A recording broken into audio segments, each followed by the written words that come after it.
Welcome to DeeTV. I'm with Brian Royal, and we're going to look ahead to the clash against St Kilda this week, Brian. And got to bounce back. It's at Etihad Stadium again, mate. It's been tough winning there, and finding the consistency is going to be the challenge, isn't it? Yeah, it's a pretty important game for us. And on the other side, St Kilda will be feeling the same about this game. I mean, from our point of view, the last 3 quarters of last week were really disappointing. You know, we certainly had a really good game against Adelaide in round 7, and then come out and played extremely well in the first quarter. But to play the way we did for the last three quarters was inexcusable, basically, and we were really disappointed. So it's a great opportunity to bounce back this week. What's sort of come out of the reviews this week? Looking at the first quarter and the 7 goals kicked and the positive play and all that, and then just falling away afterwards. What's been able to be sort of found out from the review, I guess?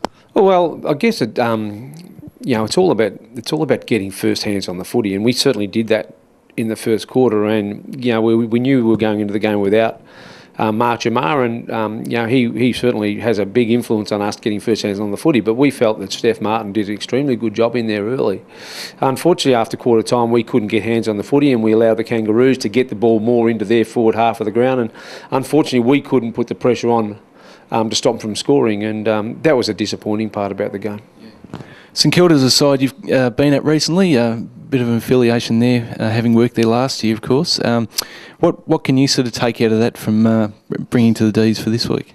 Well, certainly, I guess, being there not so long ago, you've got fairly thorough knowledge of the individuals that play within the side. I guess a little bit about the way that team play. So no doubt the knowledge that I got will go a fair way to planning hopefully a more competitive game against the Saints this week. And just looking ahead for the defenders, obviously Cole Garland's going to be missing, which is a shame. But how do you think that'll be realigned, and sort of who's a chance to come in? Do you think? Yeah, well, we got Cole Garland and Jack Grimes both missing from. They're clearly in our best 6 defenders. So that's really disappointing. However, I guess it's the old story of one door shuts and another one opens. Jared Rivers looks like he'll come back this week, so certainly Jared will take up a little bit of the slack that Cole has probably left. So that certainly gives us an opportunity for Jared to come in as a tall, and certainly from a small point of view, we're rotating a lot of players back through there. Certainly Aaron Davies played back there the last couple of weeks. Luke Tapscott, who we know has been fantastic for us as a small back there, and Jonesy also at times has gone back there as well. So, I mean, from our point of view, we're quite comfortable with what we got. No doubt we'd love to have Colin and Jack back there, but unfortunately we're not going to. What do you think we can expect this week from the D's, having sort of gone through the review process and things to come out of it? I think it's, from our point of view, it's really important that we put a 4-quarter effort in.